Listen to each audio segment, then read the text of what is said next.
n'abandi. Ikigabane cya kabiri kijanye no kuvuga Uburundi ko bwari bumeze muri icyo gihe baje kugira enquête ibijanye kahise kuko kugira ngo bashobore gutahura neza byariko biraba histoire y'u Burundi bategerezwa kubimenya.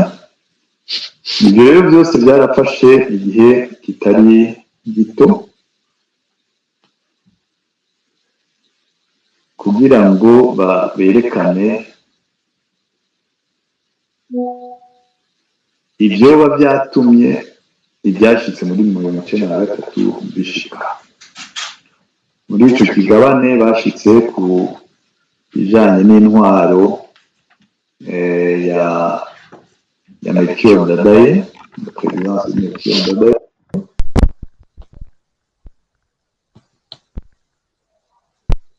nuko ivyiyumviro vy'abarundi byari bimeze muri ico gihe. Ku bijanye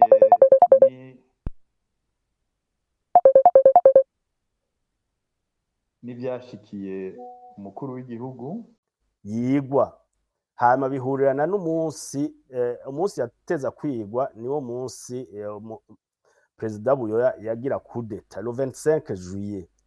Le 25 juillet niwo bateza kwiga iyo raporo ya Nations Unies, hanyuma le même jour niho habaye coup d'etat.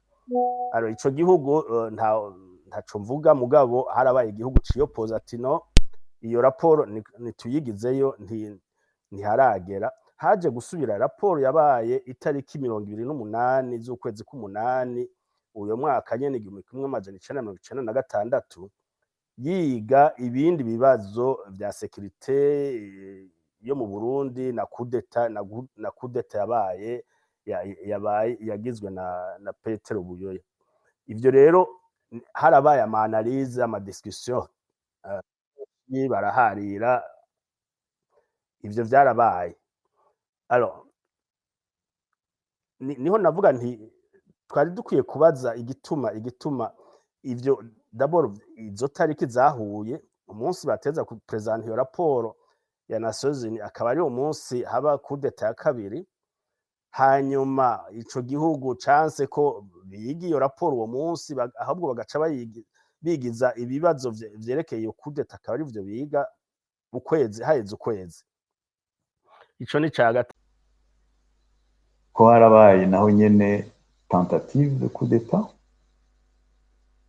imbere y'uko umukuru w'igihugu arahira.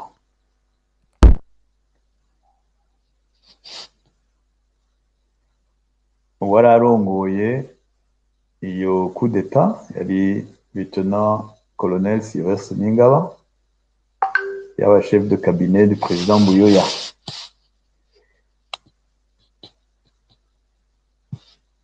Hakurikiye mu byo bashikirije byabaye itariki 10 aho president Ndadaye yashikira ubutegetsi,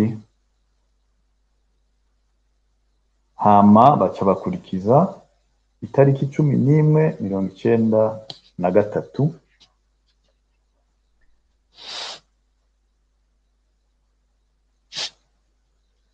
kubera itariki 11 Gitugutu 1993 bayishizemwo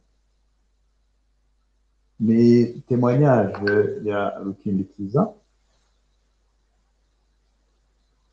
avuga yuko niwe yari chef de garde du corps du président, ko lieutenant colonel Bikomagu chef d'état-major de l'armée yamubwiye ngo agende muri Île Maurice bategure ugushika kwa president mu nama yari itegekanijwe ya francophonie nayo yaba itariki 16 tariki 18.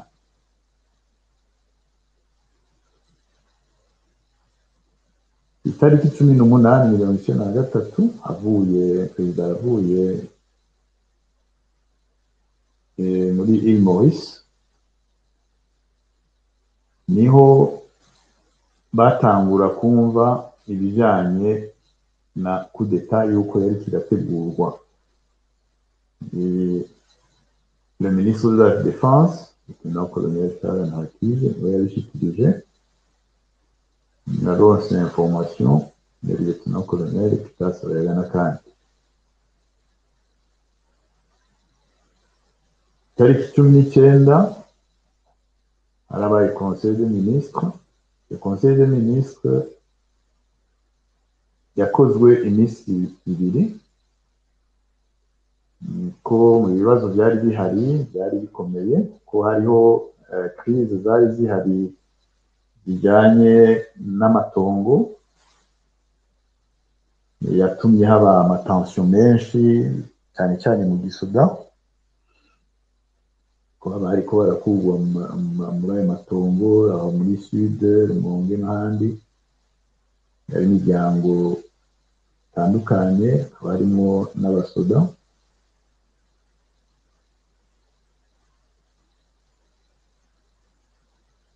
Aho kuwa gatatu tariki 20 baravuga yuko Major Isayi Niyibizi yashatse kubonana na chef de cabinet du président Frédéric Ndayegamiye, amubwira yuko abasoda bamwe bo muri bataillon Para na bataillon Blende bariko barategura coup d'etat kandi bashaka guhagarika abakuru bamwe bamwe bo muri politike. Ibyo bavyiza rero yuko hotegekanywa ibyo kingira umukuru w'igihugu.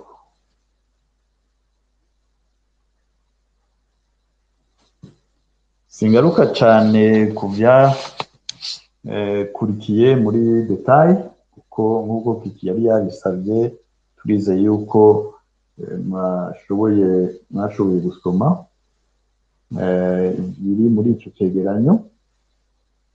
Ariko ahanini twovuga yuko iyo coup d'etat ntiyashoboye guhagarikwa no kwica umukuru w'igihugu n'aba ministre bamwe bamwe, umukuru w'iperereza, abo bose barishwe muri iryo joro, abandi barahunga. Ibyakurikiye ibyariko biraba muri iryo joro, kumbure n'ibyabaye n'imbere yaho, rumeur ya coup d'etat ahabaye mu gihugu hose, harabaye uruhagarara, harabaye ubwicanyi, harabaye abahunga n'ibindi. Cyane cyane byose muri ico gihe byarondera zina Mututsi mu ma province nka yose. Muri ico cegeranyo barerekana neza uko bagiye baragira enquête zabo, uko bumvirije ibyabona, uko bumvirije abari bafise ubutegetsi mu gisoda.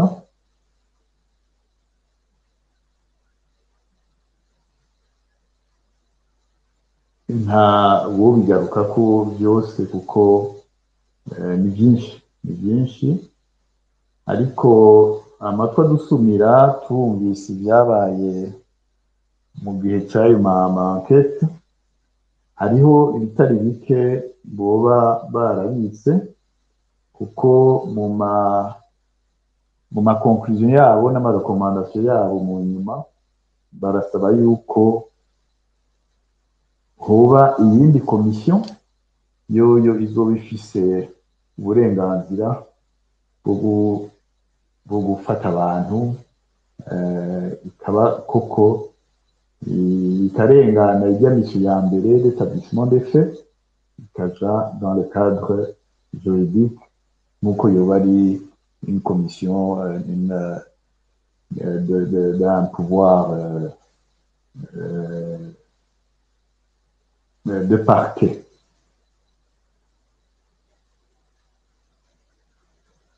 Ubwo bwicanyi rero bwakurikiye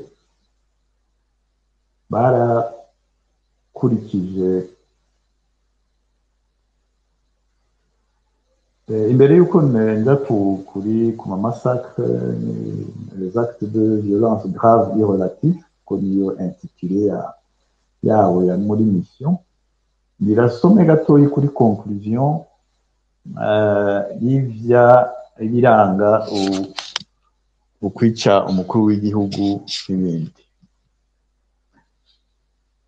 bavuga bati mu gifaransa by'ubwakore yanditse mu gifaransa no mu cyongereza.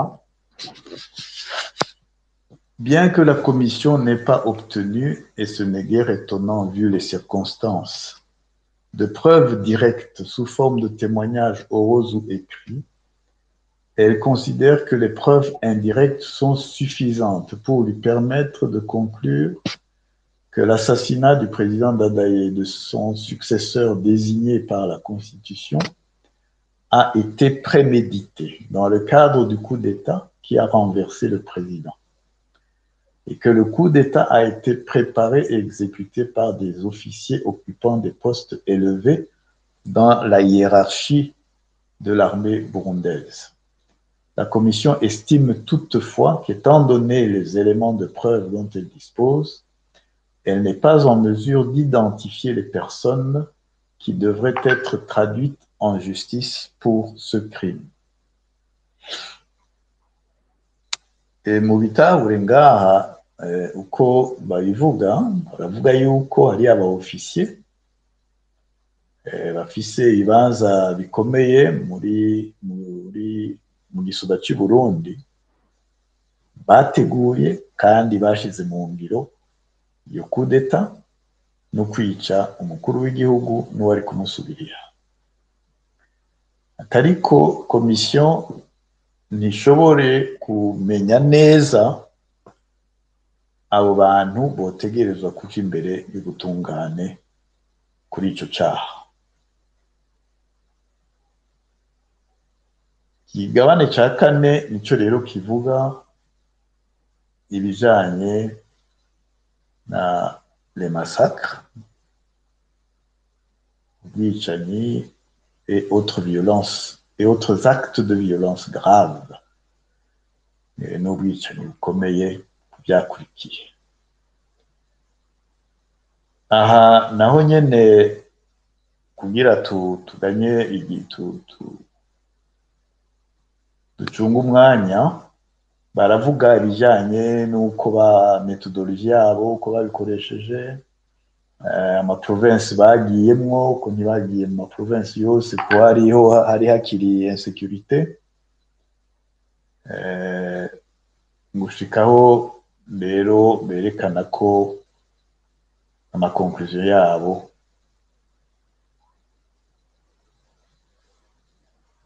y'ubwo bwicanyi bwahabaye. Tuce turaba amakonkluziyo.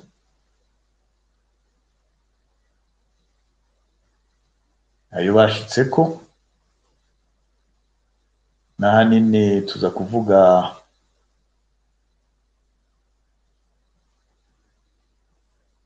ibijanye n'ubwicanyi n'amarekomandasiyo batanze kugira ngo nk'uko twabivuze mu ntangamara ya mbere ya mission bahawe kugira ngo bagwanye impunité no gushira hamwe gusubiza hamwe abarundi na le plus jamais ça.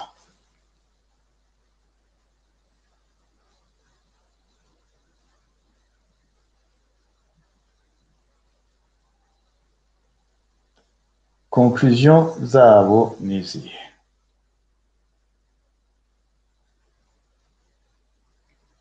conclusion yabo nyamukuru ni ijanye na qualification ya massacre zabaye. Conclusion ya mbere, point 483, la commission estime que les éléments de preuve dont elle dispose suffisent à établir que des actes de génocide ont été perpétrés au Burundi contre la minorité Tutsi le 21 octobre 1993 et les jours suivants, à l'instigation et avec la participation de certains militants et responsables Hutus du Frodebu, y compris au niveau des communes. La commission estime que les éléments de preuve ne lui permettent pas de déterminer si ces actes avaient été planifiés ou ordonnés ou non par des dirigeants au niveau supérieur.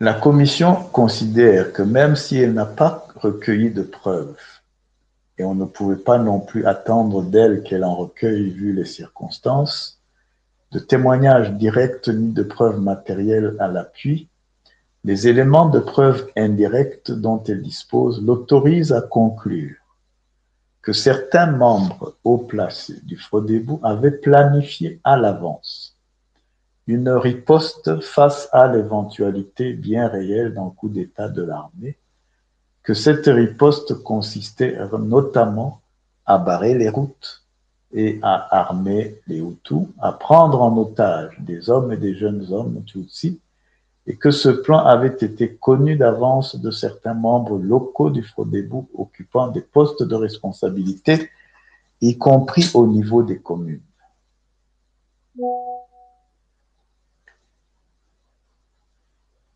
La commission estime qu'il est établi que des éléments de l'armée et de la gendarmerie burundaise et des civils Tutsis ont perpétré un massacre aveugle d'hommes et femmes et d'enfants Hutus. Si l'on n'a pas rapporté la preuve que la répression avait été planifiée ou ordonnée par les autorités centrales, il est constant que les autorités militaires à tous les échelons de la hiérarchie n'ont fait aucun effort pour prévenir, arrêter, réprimer de tels actes ou ouvrir une enquête sur ce sujet. La commission considère que pour n'avoir pas agi, les autorités militaires en question voient leur responsabilité engagée vis-à-vis de ces actes. La commission estime que les éléments de preuve dont elle dispose ne lui permettent pas d'identifier nommément les individus qui doivent répondre des actes visés dans les présentes conclusions devant la justice. Iyi nayo muyitahure kuko ikonvizi irakomeye cyane kandi niyo iza gufasha kumva n'amarekomandation baza gutanga. Ijanye ni la reconnaissance des actes de génocide. Insistant tuvuge kuri iryo jambo, ndavuga mu gifaransa uko rimwe hari aho tubishyira mu kirundi bigaca rizana impari nyinshi. Acte de génocide perpétré contre la minorité Tutsi le 21 octobre 1993 et les jours suivants. Kabili, la responsabilité de certains militants et responsables Hutus du Frodebu. Naho badashoboye kuvuga yuko vyoba biri planifié canke ordonné par des dirigeants au niveau supérieur. Bavuze au niveau supérieur du Frodebu.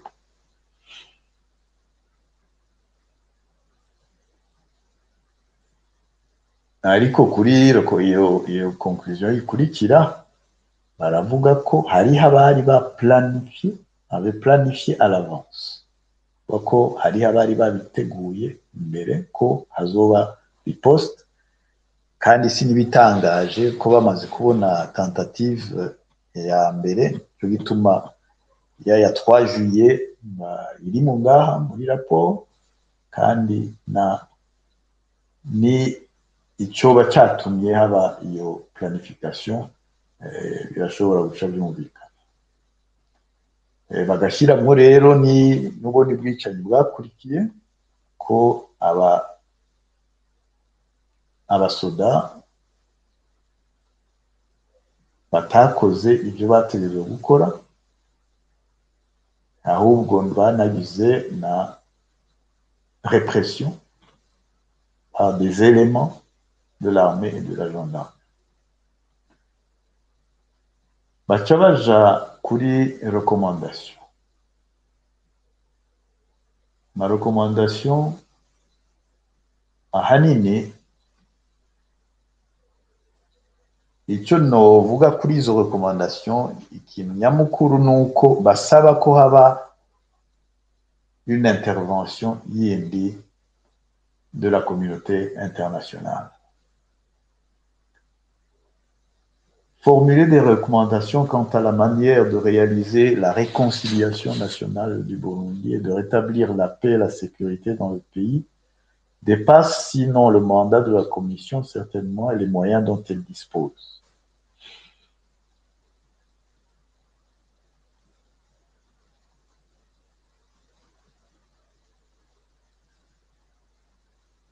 Pour s'être imprégné des réalités de l'intérieur du pays dans une certaine mesure, la Commission croit devoir souligner cependant qu'il semblerait que les efforts notoires de la communauté internationale soient axés sur la redistribution des pouvoirs au sein de l'élite politique et militaire de Bujumbura, et que le problème fondamental de la réinstallation des dizaines de milliers de Tutsis déplacés à l'intérieur du pays et de Hutus en exil, du freinage de la croissance démographique, création de possibilités d'emploi,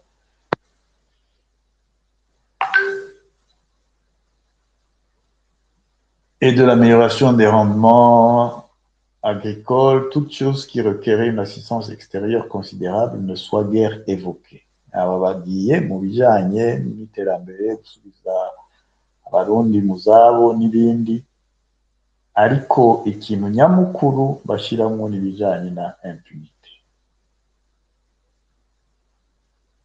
Ibijanye na impunité baragerageza gutanga amarekomandation yo bifasha, ariko tunabiravye n'ubu nta birashobora kuboneka, ahubwo byaronyutse kurusha.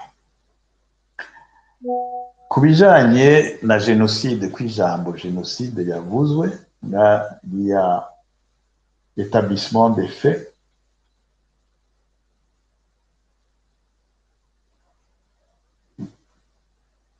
bavuga bati, ayant conclu que des actes de génocide ont été perpétrés contre la minorité Tutsi au Burundi en octobre 1993, la Commission est d'avis qu'une compétence internationale doit s'exercer à l'égard de ces actes. La Commission estime toutefois qu'il ne sera pas possible de mener une enquête internationale convenable sur ces faits tant que la situation actuelle persistera au Burundi. Si l'on décidait, il est important, si l'on décidait d'exercer une compétence internationale à raison des actes de génocide perpétrés au Burundi, une fois l'ordre et la sécurité et l'harmonie entre les ethnies rétablies dans une mesure raisonnable, l'enquête, loin d'être circonscrite aux actes commis en octobre 1993, devrait s'étendre à ceux perpétrés dans le passé afin de déterminer si ces derniers constituaient également des actes de génocide et dans l'affirmative d'en identifier les auteurs et de les traduire en justice.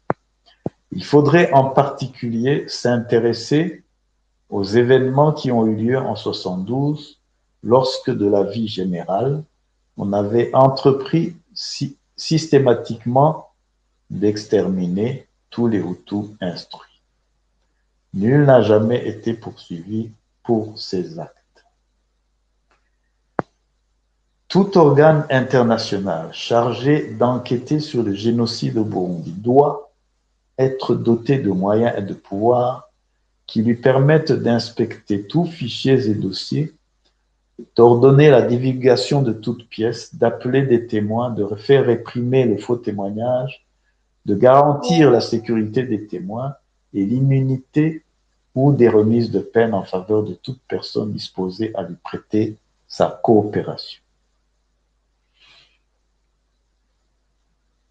En ce qui concerne l'assassinat du président Dadaye, la prise d'otages et la répression aveugle sur la personne de civils, tout fait qui relève de la compétence interne du Burundi, la commission estime qu'il est patent qu'il n'y a aucun espoir de voir la justice burundaise actuelle engager en toute justice une enquête ou des poursuites efficaces en l'espèce, tant que ceux-là même dont la conduite doit faire l'objet d'une enquête continuent du haut de leur poste de responsabilité au sein du gouvernement, de l'armée et de la rébellion armée, d'exercer sans partage un pouvoir de vie et de mort sur les citoyens dans l'ensemble du pays. Une telle enquête devrait être confiée à un organe judiciaire indépendant, crédible, doté de tous les pouvoirs nécessaires et agissant dans des conditions d'ordre public et de sécurité raisonnables. Bagenzi turi kumwe muri iki kiganiro, iyi raporo irimo ibintu bikomeye cyane ku bijanye n'ubutungane i Burundi, ku bijanye ivyabaye muri 1993. Aho iyi raporo yasohoka muri 1996,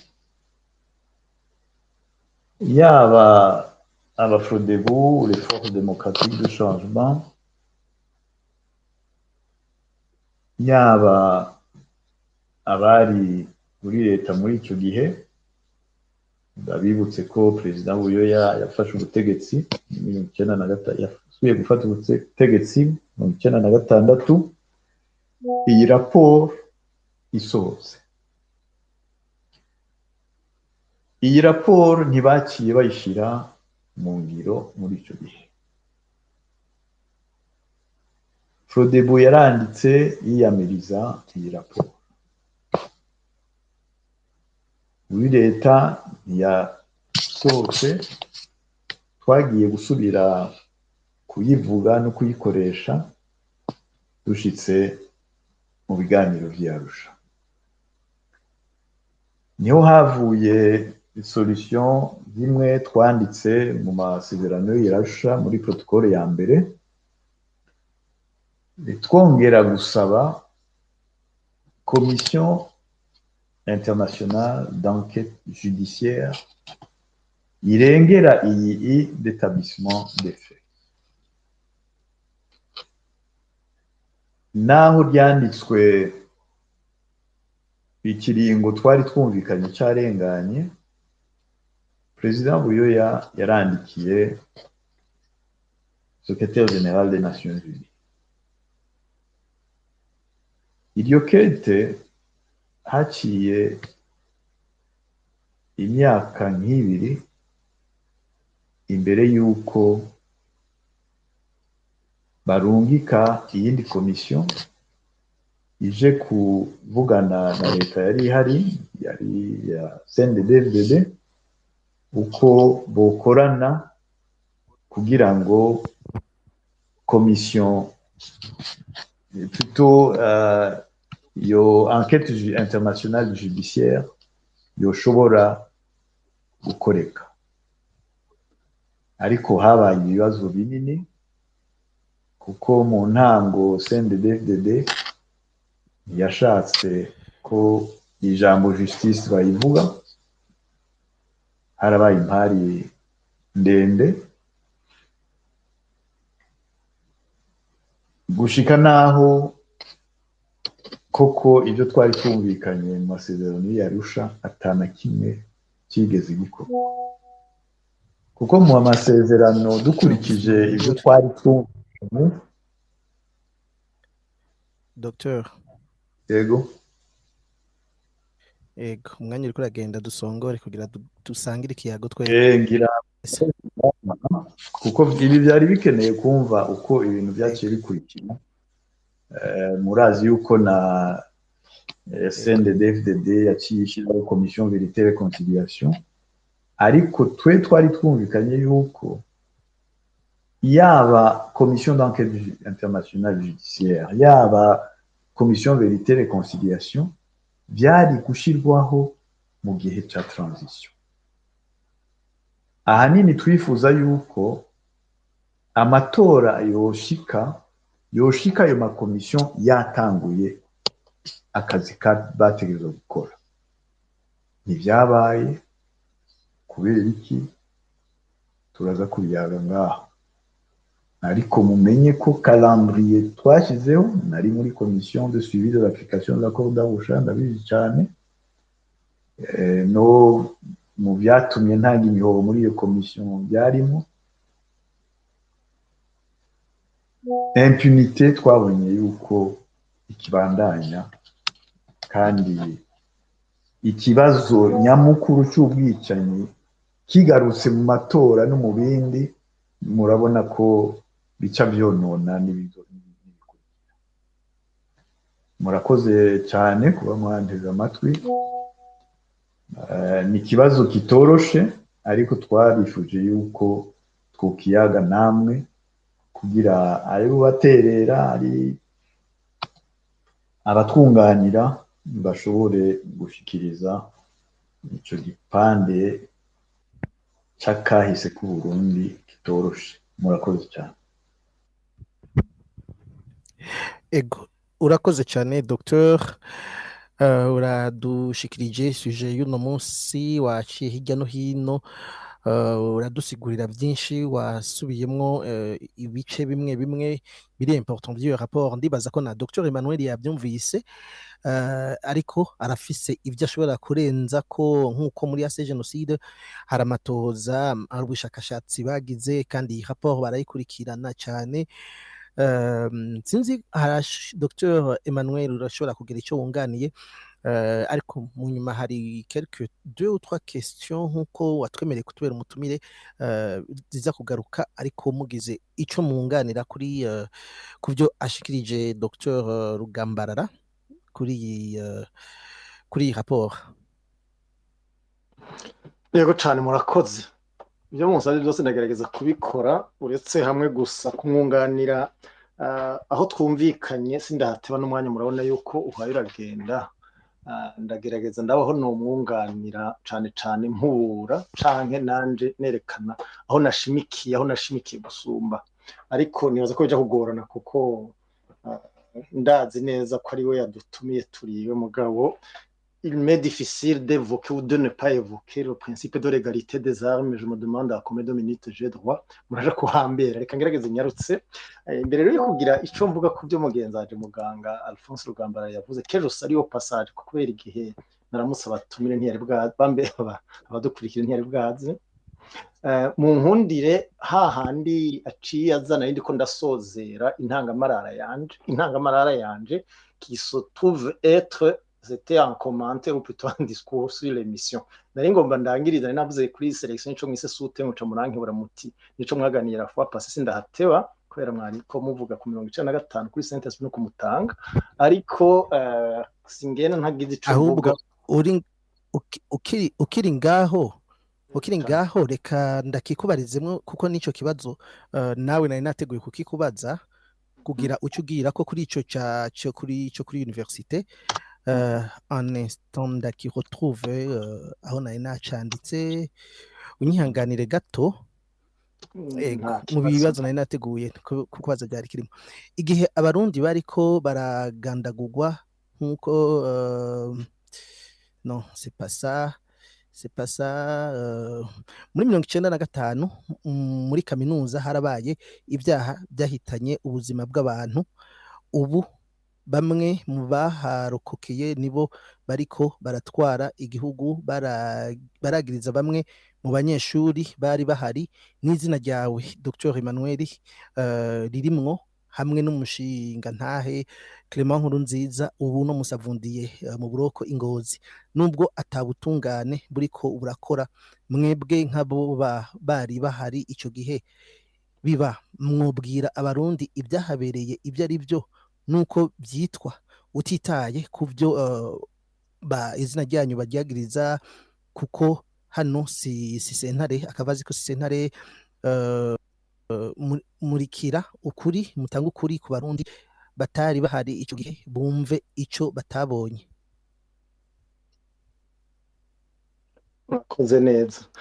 Iyo nturuka hariho umututsi yaratunze imbwa, hari umututsi yaratunze imbwa iyo nturuka niyo yakunda kuvuga ngo imbwa zanje ntizihenda. None nanje mu kanya kaheze nari ntababwiye nti ukuntu mwatoye 1995 kandi mutubwira ngo turi muri ntuzenye 1995 nako na gatatu na raporo yakozwe ndabakebura mugo muco murasubiza inyuma muti oya nukubera twavuze mu aho duheruka urabona ko naringize ntekero nce mbandanye ibindi ko mutakibajije aho no bandanije utoya utahubwo nico ngo kubarizako ndacanditse ndaje kukirangiriza ko angize ntimbwa zanje ntizihenda nari nabonye ko ari une digression qui n'en est pas une ariko ndaje kubatunganiriza ko natunganije nawe nta kibazo n'ikiganiro muraza murafise uko mubiteguye muza kukirangiriza ko yego uravyumva rero ndarukirangiriza ko ubu rero nangoma ngire nti biraja kungura kubera sinzi ko nda kuronka umwanya nk'uwo mugenzanje nagize ntimuje kuhambera ne serait-ce que pour respecter le principe de l'égalité des armes naho ntorya inka nka nyeneyo sinoshikana ujya mwanya umurabe ko no kwegeretsa nifuza rero kugira ico mvuga ko nagira mvuge kuri iyi sous-thème n'ambateri thème associé ndaje kwirangiriza nkuko ndabivuze ariko ngira ico mvuga kuri iki cyaha kidukoranije arico nyamukuru muri iki cegeranyo c'ishamwe mpuzamakungu ONU genocide muri iki gihe tukaba tubona nkuko vyanditse ko yari iyi visa yigomba kurimbura abatutsi b'abanyarwanda ngo kurimbura nagomba gutanga kuvuga rero nti icaha c'ihonyabwoko kimwe mu bituma bidafatwa canke kidafatwa uko catezwa gufatwa mu Burundi ntawe uzoruha kubivuga nuko cakozwe aho cociye gihanwa n'amategeko mpuzamakungu nkuko cabaye ahandi kigatezwa guhanwa abagikuze batagitwara mu Burundi biswe ngo bagira basabe Nations Unies ko yotohoza ko muri bene gusaba n'abakiriye umurwi baje kugitohoza ko harimo babane nyene bari bakora igihonyabwoko urumva bayo wamwanditse muri Afrique de l'Ouest ati l'Afrique est mal partie de la même manière la lutte contre le génocide au Burundi est mal partie cas cela ne tienne akarori nagomba gutanga mu ndahiro umukuru w'igihugu agira umenga muri rya constitution itugengo no munsi ni ingingo y'ijana harimwo nafite nabanje kwira kubera je naherukiye 2005 mbarayihinduye muri 2018 ariko sanze kirimo umukuru w'igihugu ararahira ibyo yiyemeje aravuga nsome iyo ryungane gusa musanzwe ubizi ndemeye kurwanya ibyiyumviro n'ingendo y'ihonyabwoko no gukumirana Burundi uretse iyi ngendo nako iyi article alors que un peu avant muri même article de la constitution avuga ati umukuru w'igihugu cy'u Burundi ndarahiye ko ntazotirigana ku masezerano y'ubumwe bw'abarundi kwibwirizwa shingiro rya Republika y'u Burundi shaka mugeze ngaho ntazotirigana ku masezerano y'ubumwe bw'abarundi kituma yatanze ibwirizwa shingiro nikindi cigwa kizokogwa ariko twaramaze amezi n'umwaka ibitabo birandikwa mu nyuma zirubakwa ziranasamburwa mu nyuma n'ibindi ku bumwe bw'abarundi mwebwe ko muramenyesha makuru n'abariko baratwumviriza barazi yuko ihonyabwoko hari hagera hakwira imyaka 10 nako 2015 iyo abahawe n'ihonyabwoko batagajura ngo amashira hamwe n'amaradiyo asubiraho mikro aho ijambo bagwanya ihonyabwoko uretse nuko ritigeze riba vulgarize ingene barigwanya twamaze imyaka umenga kirazira kuvuga ihonyabwoko cyangwa ko twara bakoze ihonyabwoko mugabo muri kagahemo cyangwa kwa kwivuguruza nagomba guhera ko umukuru w'igihugu arahiye akavuga ngo riyemeje kurwanya ihonyabwoko tokabaye ko kabiri keza na gatatu arabari barikoze nyene niho rero nari ngomba ngire nti l'Afrique est mal partie uwo yari Benjamin Matip ku bwanjye ntangira nti pour ce qui est de la lutte contre le génocide au Burundi on est mal parti mugabo il n'est jamais tard pour rectifier. Twinjire rero muri le contenu niko namaze kuvuga sur le contexte de production de ce rapport.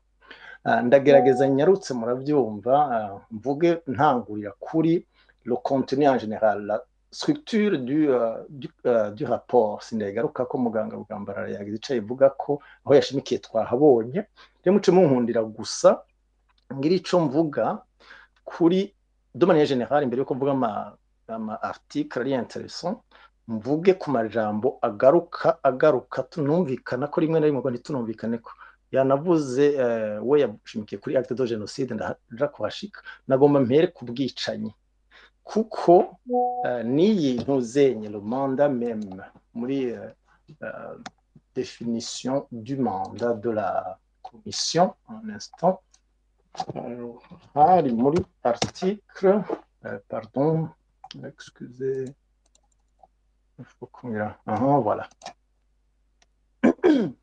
déjà dans l'article premier icambere haravuga dufate nko muri 1A, pardon, voilà, 1A, yego ni 1A, pris le secrétaire d'établir les faits concernant l'assassinat du président le 21 octobre 1993, ainsi que les massacres et les autres actes de violence.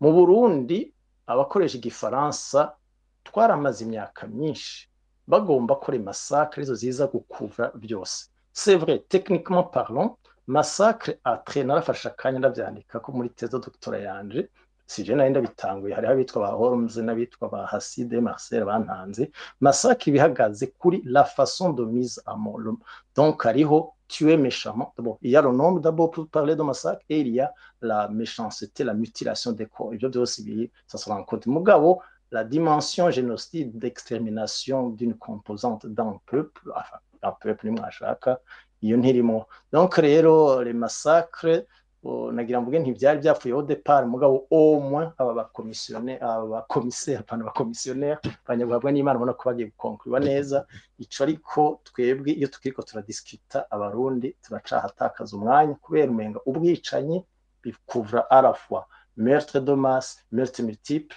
n'ibiki sindahateba kwari ukukebura kugira ngo tucungane n'abashobora kwinyegeza mu kuvuga ubwicanyi en general be niho nyabwoko nkuko mugenzane muganga Rugambarara yagerageje kubisigura yashimitse cyane ku marticle agize les conclusions jewe naho no munsi mwantumiye naho muhejeje kuvunyereka yuko hari ikintu cyatumye muntumira namanza nambaye inkofero zitatu nkuranya comme chercher sur le génocide ndinda gukora comme linguiste nabikoresheje kare ariko no munsi ntibishobora kwanka aho mu byanzanye kirimwo ndinda kugumana ka kantu kubu activiste non office engagement politique non office une sensibilité ntegerezwa kuvugira les victimes babaye perdues et dans cette terminologie frumeje kwerekana no muri enquête et surtout dans les chicaneries dans le partage des postes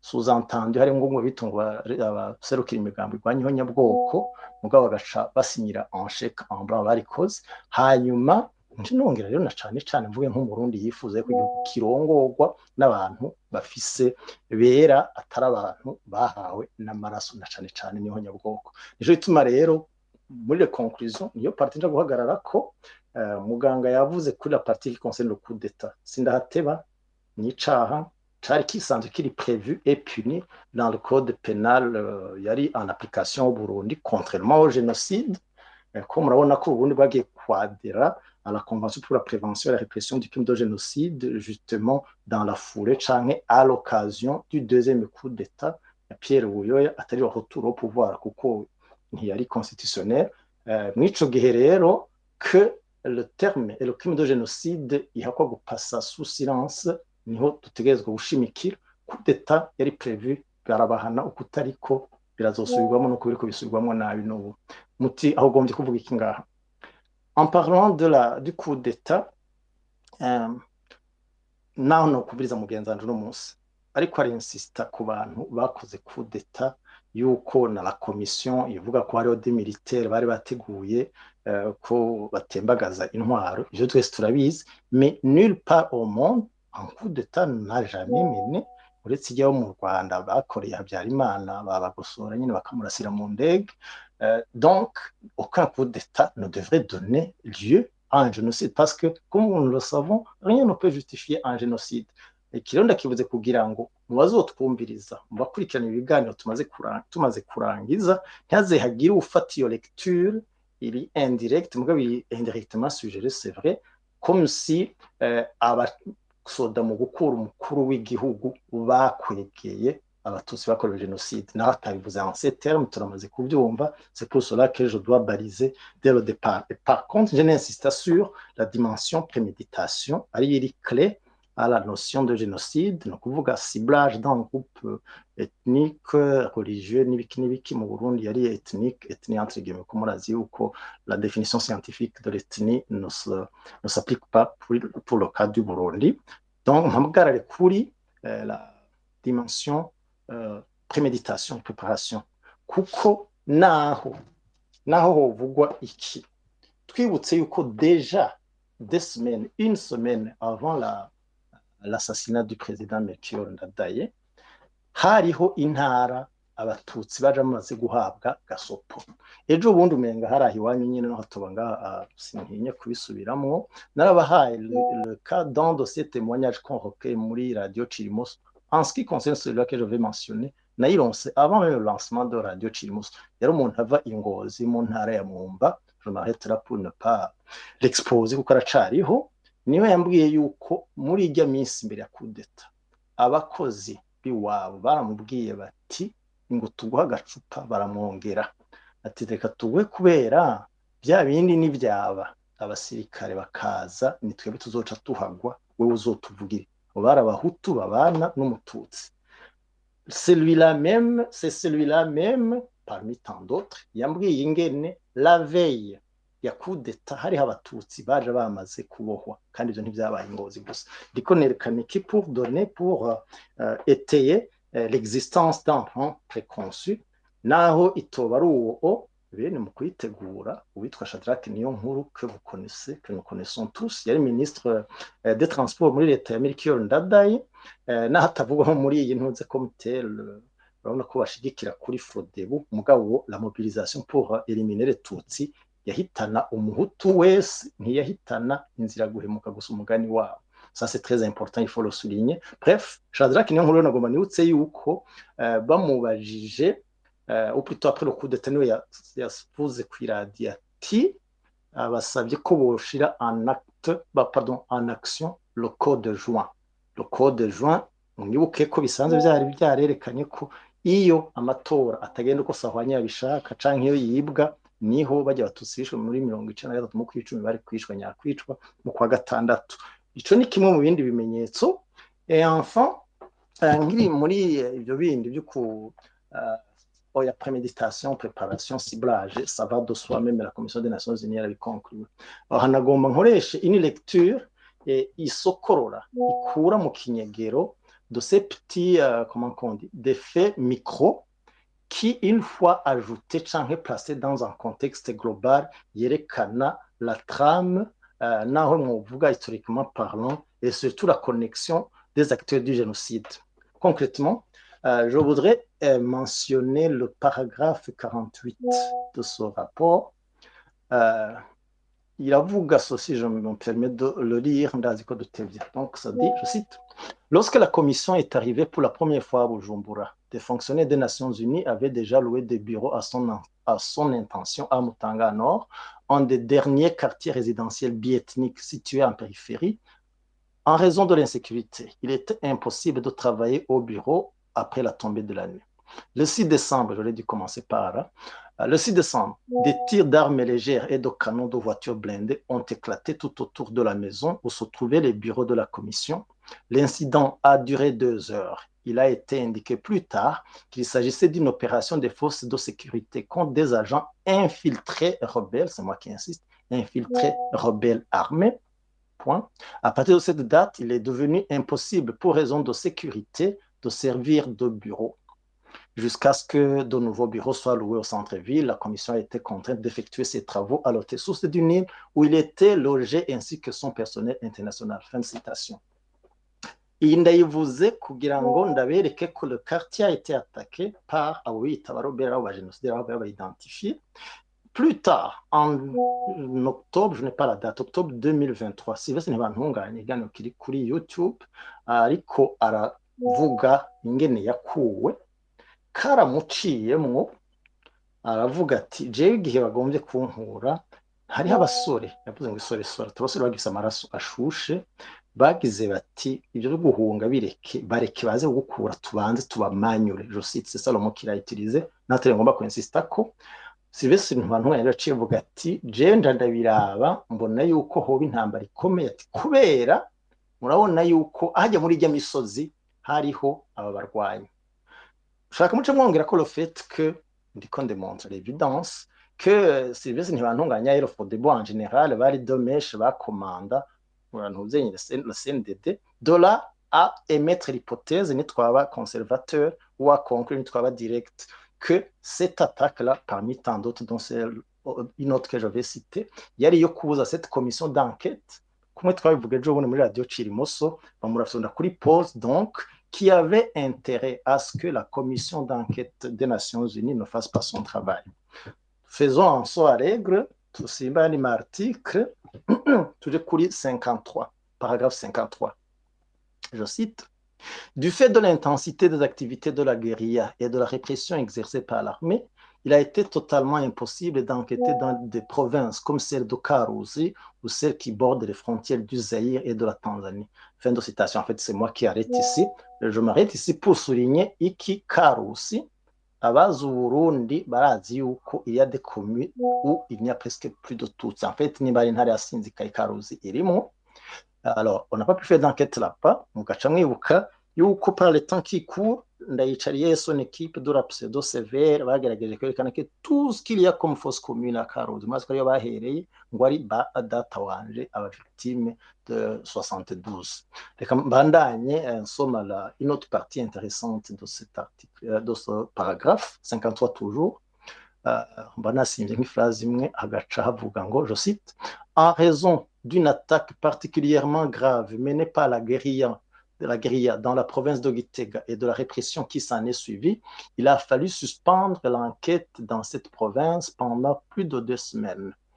Pendant la plus grande partie du séjour de la commission, Bugendana, une des communes de cette province où l'enquête devait se dérouler, a été inaccessible. À Rororo, dans la province d'Ongozi, la commission a pu atteindre le chef-lieu, mais il lui a été conseillé de ne pas s'écarter de la grande route. Bref, fin de citation d'abord. Bref, nagoma ntangico c'uko la venue de la commission yari en fait de notoriété publique qui avait intérêt à ce qu'on n'enquête pas pour qu'on établisse justement ce génocide que le Frodebo venait de commettre par ces Hutus, donc n'abahutu bayo contre les Tutsi. Ajouter à cela le fait qu'il yari igabuyemwo abo ba Frodebo n'abaporona nabishoboke nabikuke n'utumiyete twari twahawe imigambo nka MSP na za RADES nabishoboke nabikuke. Bon bref, naone ko ngira nti plutôt que se concentrer sur le coup d'État, j'insiste, qui était prévu et puni par le code yari ihari, le génocide qui est un crime exceptionnel, tout le monde s'accorde là-dessus, yabaye confié à la commission ironse comme homologue local un gouvernement dirigé, dominé par ces mêmes génocidaires. On insiste, on s'est rendu à un point où, malgré les très pertinentes recommandations qu'on retrouve notamment au paragraphe 496, 498, et attache à la suivi, qu'est-ce que j'allais donc dire, le contenu du rapport, les parties telles que proposées, telles que énumérées par la commission, telles que discutées par mon collègue Dolerne Mwitegutyo Muganga Rugambarara, je respecte son choix. Seulement, j'ai pris soin de souligner d'abord yuko il a été, comment on dit, il y a une exploitation malveillante de la connexion entre le putsch et le coup d'État. Si vous voulez, pas le putsch et le génocide. Si vous voulez bien, j'ai fait une recherche là-dessus, j'ai publié muri 2012. hari muri cadre d'un ouvrage collectif twagize kuri York University cyitwa Building Cultures. Ma contribution avuga l'apport des textes juridiques internationaux dans la Constitution du Burundi. En réalité, il était question de montrer comment on annonce qu'on se bat, pardon, qu'on endigue le génocide, mugabo ko biherera muri discours. Et particulièrement, c'est ça que je veux partager aujourd'hui, le fait d'avoir prépositionné par moment, post-positionné à autre endroit, génocide par rapport à coup d'État, génocide et exclusion, génocide et crime contre l'humanité, que c'était non pas dans le sens de compléter, mais plutôt dans le sens d'atténuer. Tel était mon argumentaire, parce que quand on commence à l'affubler, à le faire accompagner d'autres crimes subsidiaires, accompagner dans le viol, par exemple, accompagner dans la destruction des sites historiques à peuple visé, là ça va. Mugabo ni contradiction turinze dusanga muri l'article 106 de la constitution actuelle, où le président jure, enfin, dans ce seulement s'engage à kurwanya ihonyabwoko kurwanya ivyiyumviro n'ingendo z'ihonyabwoko no gukumirana. Parce que iki ni ngombwa tukigaruke ko na bene kwica abatutsi mu Burundi, abo bahutu batumwa na za Frodebu na za Bishoki na za Bikuke, bitwaza mu byibuke ngo nukubera bakomerewe kuva kera. Aka rero tutakabwiranye, tutakibukanije dans notre capacité d'analyste fin, critique, pointu, naco twaba turiko turafasha abarundi. Oui, le coup d'état contre le président de la République yarabaye enquêté par cette commission internationale. C'est le moment de se le dire. Il y a une confidence, maintenant, que je vais partager, mais ce n'est pas là où j'insiste. Le rapport publié, il me semble qu'il ne divulgue pas suffisamment sur la planification et l'exécution du coup d'État. Par contre, la conséquence néfaste, nous, que les Nations Unies zitabaye zikishira sur pied, comment on l'appelle, le tribunal pénal international yategetswe kuba institué conformément à la recommandation muri paragraphe 496 hajya justement 98, là où on dit que la compétence internationale doit s'exercer. Enfin donc, si conclusion, ndazi yuko ari provisoire, je garde en mémoire le temps qui nous est imparti, ibikuru bikuru byavuzwe mugabo bivugwa ko muganga Rugambara arabibona. Je me résume. Lier le coup d'État et le génocide contre les Tutsis qui s'en est suivi, uba wishe umuti uba uriko uconstitue en quelque sorte la justification, la rationalisation du génocide. Bien sûr, il a servi de prétexte pour qu'on déclenche le génocide, un peu exactement comme ça s'est passé au Rwanda. Le génocide est yabaye après que indege ya Habyarimana irashwe. Par contre, on doit toujours souligner des paradoxes, des absences de suivi. Ce paradoxe, c'est alors que nulle part au monde, aucun gouvernement génocidaire, aucun auteur de génocide n'a été laissé au pouvoir. Au Burundi, non seulement barahagumye, mais aussi ce sont eux qui coordonnaient le travail de cette commission. Nous, ça ne peut conduire qu'à de l'impunité. Dire que cela doit changer radicalement, ça relèverait de la tautologie. 3, qu'est-ce que j'aimerais ajouter? Le paragraphe, je pense que c'est 500, le dernier paragraphe du rapport, où il est dit, ndakivuze ko kubera n'impaka kubera muganga Rugambara yahashimikiye, kandi aho naho bacitwaza mu bagwanyi mu bapfuvya ihonyabwoko, pas 498, je voulais dire 498, voilà. Ahantu havuze ngo reka desubiremo ntacu. Si l'on décidait d'exercer une compétence internationale à raison des actes de génocide perpétrés au Burundi, une fois l'ordre et la sécurité et l'harmonie entre les ethnies rétablies dans une mesure raisonnable, l'enquête, loin d'être circonscrite aux actes commis en octobre 1993, devrait s'étendre à ceux perpétrés dans le passé afin de déterminer si ces derniers constituaient également des actes de génocide et, dans l'affirmative, d'en identifier les auteurs et de les traduire en justice. Il faudrait en particulier s'intéresser aux événements qui ont eu lieu en 1972 lorsque, de la vie générale, on avait entrepris systématiquement d'exterminer tous les Hutus instruits. Nul n'a jamais été poursuivi pour ces actes. Fin de citation. Aha ndayigarutseko n'impaka kubera kugira nabivuze ntiya iby'ubu chercheur scientifique comme tout chercheur bihavuye naho ari byo biserva de base à tout ce que j'avance. Je devais souligner l'exploitation malicieuse de cette phrase qu'il faut s'intéresser aux événements de 72. Oui, il le faut. Oui, c'est ce que nous avons toujours demandé au sein même de la génocide Chirimoso. Mais ce n'est pas du tout vrai qu'il y a eu traque systématique de tous les Hutus instruits. Oui, des Hutus instruits ont été poursuivis. Oui, la justice n'a pas été exercée correctement. Mais le fait qu'on n'a pas tué systématiquement celui-là, ne serait-ce que pour cela, démontre qu'il n'y a pas eu génocide contre les Hutus. Contrairement à 93 où le Tutsi, umwana, umugore, umukecuru, indi munda, yishwe n'ico gihene ca 72.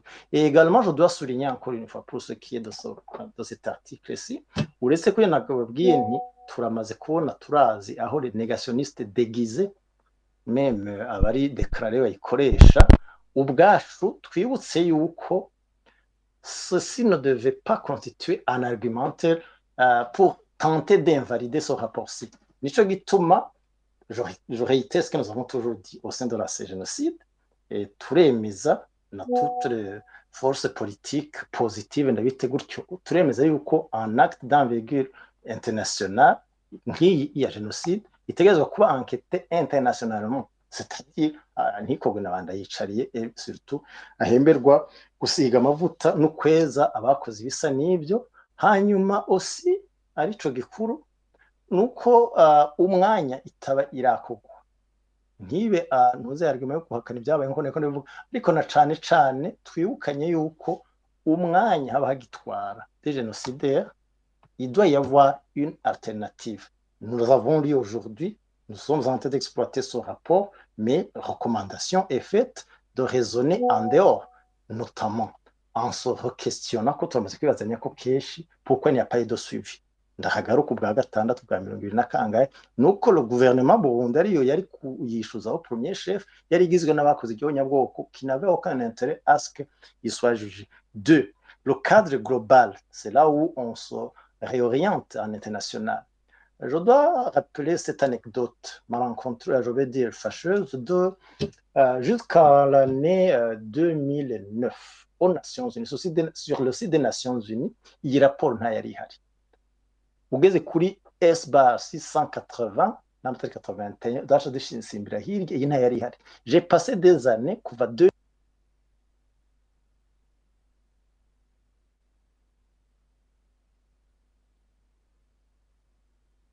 emails ya Nations Unies nishuza chaque année kangahe benshi ntibanyishura ahantu honyine yari iri hari kuri site ya yitwa ngwike organisme bipartisan UN Peace Institute for Peace, ariko naho les articles 480, pardon, les paragraphes 493 jusqu'à 500, izi nyene zivuga qu'il y a la conclusion n'y figurait pas. Narigeze kubandikira birahari kuri page Facebook, pas Facebook, page YouTube ya AC Génocide Canada. Mugiyeyo murabona la conférence qu'on a tenue en mai 2017, ico twari twaracishuje ikiremne ko ndakivuga kugira ngo abantu bari honnêtement engagés pour le plus jamais ça.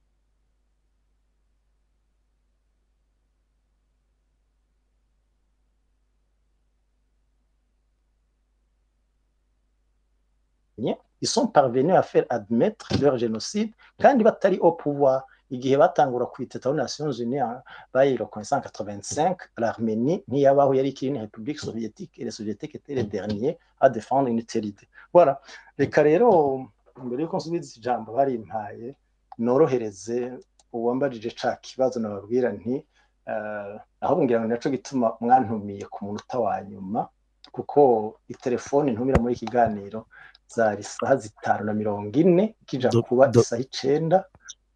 Sabwe Docteur naho bihuriye ntitwokora no rapport ngo ase genocide tuyigize inyuma kandi mu basanzwe bakurikirana cyane ibyihonyabwoko murimwo icyo ni ikibazo cyaje ko bisanzwe ntibihuye no kubatumira no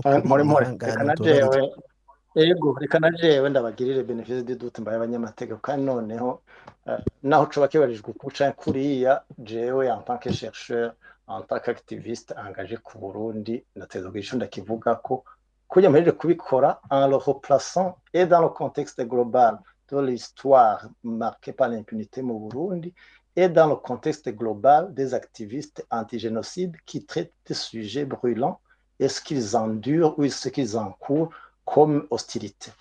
Mugenzi mwebwe mukibajije nagomba nkumenyeshe yuko c'est pas la première fois qu'on me pose cette question. Au cours de l'année 2018, je pense que j'ai été à 3 à 4 reprises l'invité d'une télévision yitwa Kabaza Web TV. Ça s'est passé de la même manière. Kibazo kirazobazwa directement et indirectement. Alors, ico gihe comme aujourd'hui, je vais d'abord répondre n'ikibazo mutambajije. Que la question soit posée à Emmanuel Nkurunziza Mbayoti nuko izina ryiyo rimaze kuvugwa, bien sûr akariho karavugwa biranditse sur la toile une fois bivugwa nabande byatangiye gusohoka ryari reka ndabigufasha. Le 30 avril 2011 la génocide de Canada yateguye commémoration du génocide de 72. Hanyuma, quelques jours avant, un activiste houtisan pro-génocidaire dont j'ai dit Burundi, il a envoyé une invitation à la communauté zaïroise pour muze kumvirizaho un Tutsi inverse les faits et ce Tutsi est le gendre d'Artemon Simbananiye ngumwe yamara abahutu data wanje hanyuma kandi uno yakozisha no kumutanga. Non, à l'époque non. Bagiye kuvuga Emmanuel, le nom Emmanuel Nkurunziza comme entre guillemets yakozisha no kumutanga, c'était au mois de juin, le 15 juin 2013, exactement 4 jours avant ma présentation à la conférence de l'Association internationale des chercheurs sur le génocide en Italie à Sienne, effectivement pour faire quoi? Ternir mon image, va discréditer ce que j'allais démontrer là-bas. Ari ndiko ndababwira comment le génocide a été occulté, le génocide contre tout du Burundi. Bari bafise iyo bahera, pourquoi? Il y a en fait, nkuko nabibwiye mu journaliste mugenzi wawe 95 nayo mu bakane kumutanga. Pour votre info nari sigaje amezi angahe ngo mveyo, aho bihendeye nico kimwe namwe ndabakiburira kuko avant de faire une accusation, il faut quand même rassembler un minimum de faits probants. Nuko au 11 juin et la veille et le surlendemain, là quand même il faut que je commence à le dire. S'il y a un étudiant qui avait une vie ordonnée, c'était bel et bien moi. La petite histoire voudra que la nuit du 11 juin, je l'ai passé dans ma chambre avec un étudiant Hutu. La chambre d'à côté, il y avait 2 étudiants Hutu. Twaremesheje na mugenzi wanje mukumenga ntaco muba ico rashumva. Donc participation y'urumva icibiravamwo. Iyo narindira veille, iyo narindira lendemain, ndazi ko ntariko ndiregura. Gusa nariko ndaguhumuriza be n'uwundi yohava agira ngo ibara ryaraguye. Parce que ça c'est un discours qu'on a déjà entendu. Enfin, puisqu'on est, il faut parler net, vous avez mentionné le nom de mon ancien camarade de classe, Clément Nkurunziza. Et igihe byariko biraba, une partie de ces attaques, c'était pour m'intimider, pour que ntamusurira. Il mettait moi là où il est, même en prison, à la radio, sur la toile. J'ai fait une campagne soutenue pour Clément Nkurunziza, non pas nécessairement parce qu'on est camarade de classe kuva muri supérieur, mais aussi parce que bari kubamuhora ubusa kubera umututsi ava i Bururi, et je l'ai montré, et personne n'est parvenu à battre mes preuves. Nibi rero uwabikubwiye usubira remonte à la source, vous comprendrez pourquoi. C'est pour essayer de tenir l'image des manières pour que cet activiste et chercheur sur le génocide atoba crédible. Enfin, kugira ndabakuriye inkoni ku gishitsi. À un moment donné, on a contacté la justice même des USA. J'ai déjà fait l'objet d'une enquête, j'en suis sorti blanc. Nimba utarubizi rero, c'est-à-dire que iyo enquête nimba bari bazi ko babitse une arme contre moi, nibaye bararya ibyo bahorako. Donc la lutte contre le génocide continue de plus belle et en toute sérénité.